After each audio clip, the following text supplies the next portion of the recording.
loin des livres de grammaire. Écoutez un peu cette histoire. Mon père m'enseigna les mystères du verbe être et du verbe avoir. Avoir et être étaient deux frères, pas de reflet dans le rétro. Y a eu quoi avant-hier? ADN proche de zéro. Bien qu'opposés de caractère, on pouvait les croire jumeaux. Tant leur histoire est singulière, mais ces deux frères étaient rivaux.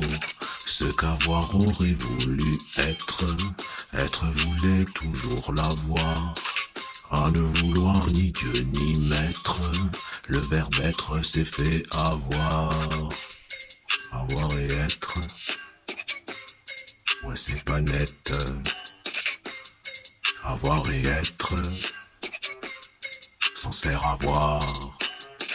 Son frère avoir était en banque et faisait son numéro. Alors qu'être toujours en manque souffrait beaucoup dans son ego. Pendant qu'être apprenait à lire pour comprendre l'humanité. De son côté sans rien dire, avoir apprenait à compter. Et il amassait des fortunes en avoir et en liquidité. Alors qu'être dans la lune, c'était laisser déposséder. Avoir été ostentatoire lorsqu'il se montrait généreux. Car en revanche, et c'est notoire, être est bien souvent présomptueux. Avoir et être,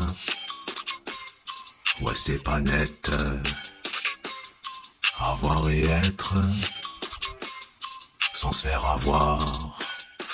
Avoir voyage en classe à faire, il met tous ses titres à l'abri.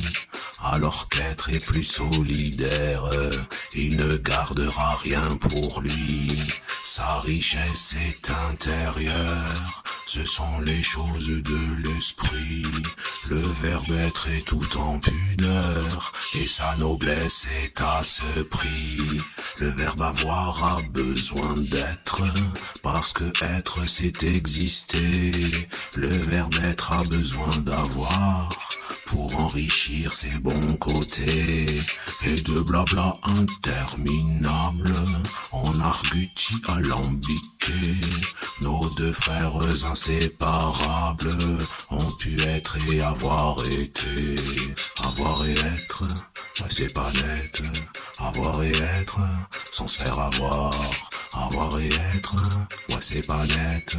Avoir et être, sans se faire avoir.